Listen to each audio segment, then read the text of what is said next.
It's somehow hard to believe that this used to be a very thoughtful, interesting, and compelling, and even at points respected movie franchise that began with arguably one of the best and most iconic films of all time. And now it's essentially devolved into Fast and Furious with dinosaurs.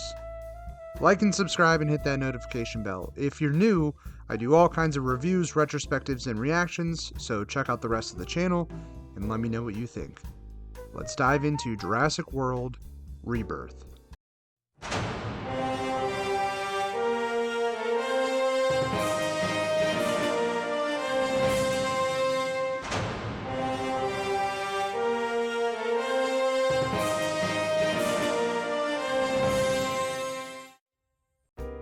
Going into Rebirth, my expectations weren't very high, to say the least. That being said, Gareth Edwards is an excellent visual storyteller. The cast looked pretty good, and David Koepp returned to pen the script. So, there were some positive factors going into this. Or so I thought. Let's just cut to the chase. This movie is so goddamn mediocre, if not terrible. If I had to pull some positives out, the first would be that it's better than the last two entries in this universe. But that's not a very high bar to clear. And visually, as I predicted, this movie's beautiful. CGI dinosaurs and all. Everything looks incredible. Edwards, for all of his flaws as a director, is a master at filming scale and scope. The dude knows how to make a monster movie and make it visually stunning. That being said, the rest of this film varies from utterly confusing to just downright bad. The story is all over the place. ScarJo leads an expedition of her Black Ops buddies, a paleontologist who heads a dying dinosaur museum, and a skeevy, slimy Big Pharma head to a third InGen dinosaur island. You heard that correctly, a third InGen dinosaur island.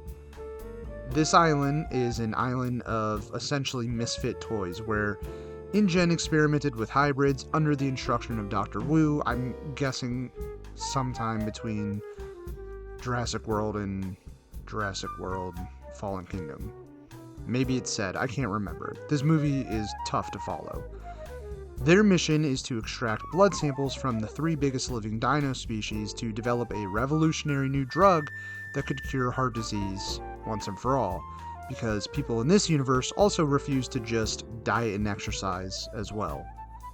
They need this blood because the three biggest dinos have the three biggest hearts, and that equals no heart disease, because science. It sounds super accurate. And they run into a family who props up a completely meaningless side plot along the way. Seriously, this family, comprised of a father, his two annoying kids, and the eldest daughter's insufferable boyfriend, get trapped in an open ocean by a mosasaurus and some spinosauruses and are rescued by ScarJo's team. Oh, and we still don't get an actual Jurassic World, because after Dominion, where dinos are, everywhere, turns out they're all dying off because they can't acclimate themselves to the climate, and the remainder have migrated to the equator because it's the only place that they can survive. As for the human population, they no longer care about dinos and they're over it, which I think is kind of horseshit, because if that were the case, then zoos in today's world would have gone out of business decades ago. So after dino chaos ensues, ScarJo and her team successfully get their dino blood, the Big Pharma rep gets his comeuppance, and they escape the island. And there's a new hybrid T-Rex called the D-Rex, who is the big bad of the film, but is actually only in the film for about, 2 minutes, maybe less. This movie doesn't do anything new. Not only is the plot completely nonsensical and dull, but the entire film, action set pieces and all, is created from an amalgamation of the greatest hits of this Jurassic franchise. A Brontosaurus holds up traffic like in Dominion. We fight hybrid dinos as in the first Jurassic World. We go to an island like the original. There's even a standoff with a raptor creature in a small worker village like the Lost World. There is one brand new scene in this movie, and it's a cameo with a T-Rex chasing a raft down a river. A scene from the original book that was supposed to be featured in the original film but was cut, and to be honest, it's the best scene in the entire film. And it's a scene that, if taken out, would not change the plot whatsoever. Let's talk about the performances, because my god, what happened here? A cast consisting of ScarJo, Mahershala Ali, Rupert Friend, and Jonathan Bailey, all successful, accomplished, talented actors. In fact, ScarJo and Ali are arguably two of the best of their generation. And all of the performances, for the most part, are awful. Ali is clearly phoning it in. ScarJo is all over the place. And Bailey is honestly the only one trying. Oh, and Ed Skrein shows up for about a minute and a half of screen time. Along with the performances, the characterizations make little to no sense at all. ScarJo and Ali and their team are supposed to be professional Black Ops style mercenaries. They go into places people can't, and they extract things that people need. Yet none of them seem capable of that, none of them seem prepared, and they all seem way over their heads in every single situation in this movie. They have no guns for some reason at all, which, why wouldn't you? You're going to a very dangerous island in these animals' territory, their home territory. What happened? They have like one trank gun, which Ed Skrein wastes by just spraying bullets at a mosasaurus before getting eaten alive. And ScarJo is supposed to be this badass, all business, no games, lethal team leader who's only in it for the money. Yet every scene she's joking around like this is a lighthearted summer rom-com. None of it makes any sense. At least they do try and give these characters some motivations and some sort of character arc, even though they're paper thin and hollow as hell. But they tried. Unlike with, Chris Pratt's cookie cutter stock character from the first three in that new trilogy. Like, ScarJo has this change of heart and agrees to let the world have this cure and not give it to Big Pharma to make an insane profit and mark up the costs and whatnot. But it's just like, it comes out of left field. There's no real arc. She just kind of flip-flops from one scene to the next. It's never explained why. Her mom died of heart disease, apparently, but like it's never really elaborated upon. It's just kind of it's a throwaway line. And then with her agreeing to just give the world this cure, Bailey's character suggests it to her once in passing in a very brief scene, and later on she's just like, okay, let's do it, and that's that. It's very weird. There is a lot of that in this movie.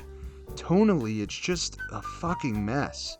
People joke and quip in scenes and situations that are meant to be dire.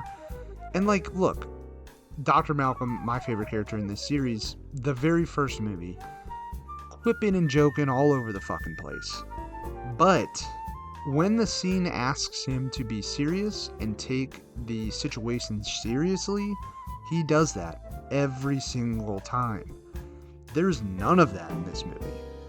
Members of the crew are gruesomely killed and never mentioned again, or even briefly mourned in any fashion, and the movie just moves ahead like someone didn't just get dragged into the ocean viciously by a Spinosaurus and everybody witnessed it. It's insanely bizarre. I don't know what else to say. It's fun to see dinos again on the big screen, I guess. But this franchise should have gone the route of Planet of the Apes like 4 movies ago.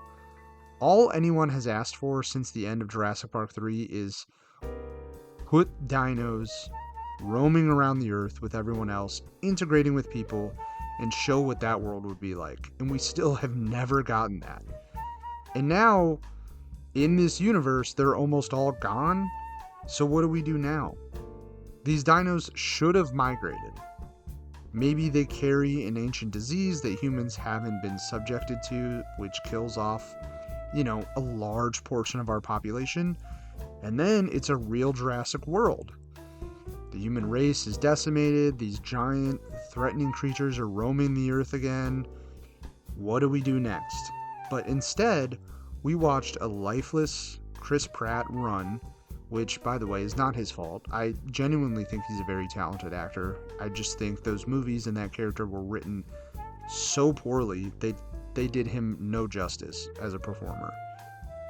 But we watched him just run around and wave his hands in the air for 3 goddamn movies that never went anywhere and never presented any compelling stories, really. And now we have this, whatever this is. And I can honestly say, I have no idea where we go from here.